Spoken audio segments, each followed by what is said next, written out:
I'm showing you how quickly you can make my healthier and better than takeout fried rice in your own kitchen. All you need is a fry pan and day-old white or brown rice. Then we're adding fresh or frozen peas and carrots, scrambled eggs, toasted sesame oil, rice vinegar, and soy sauce. This fluffy and delicious rice can be enjoyed with any of your favorite vegetables on its own or with your favorite meat dish. You'll want to have all your ingredients prepped before you begin cooking your rice. We're going to start with 3 cups of white or brown rice, and it works best to cook your rice the day ahead of time and then let it sit in your fridge overnight. Using cold rice is much easier to cook because it won't stick together in your fry pan. We're going to use 1 cup of frozen peas and carrots, but you can use fresh as well as any vegetables that you like. And then I quickly minced 3 cloves of garlic. They're going to add some fantastic flavor.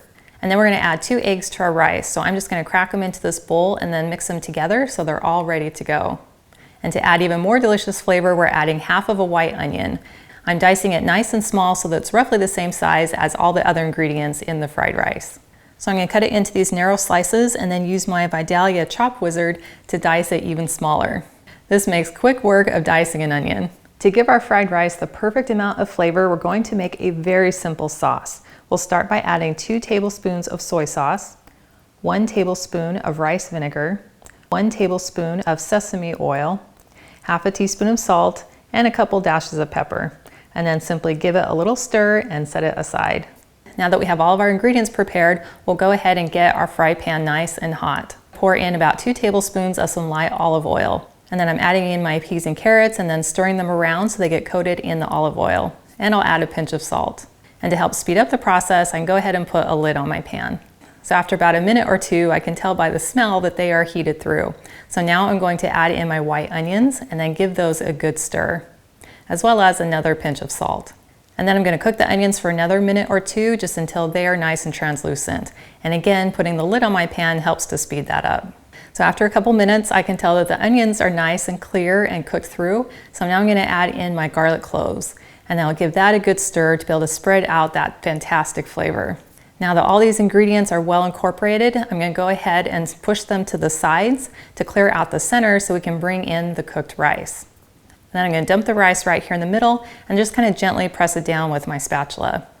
And then I'm going to put my lid back on and give this about a minute for that bottom layer of rice to toast, as well as the heat to be able to work all the way up through the rice. So after about a minute, we'll take the lid off and then I'm going to go in and kind of flip the rice over with my spatula so that the top layer is now on the bottom so it can also get a little bit toasty. And then I'll put my lid back on just for another 30 seconds to a minute. Well, now that the rice is all nice and toasted and cooked through, I'm going to push it to the side to make a nice little center area where we can scramble the eggs. And to assist my nonstick pan and to add some additional flavor, I'm going to drop in a teaspoon of butter. And I'll just spread that around until it melts. And then we can pour in our mixed eggs.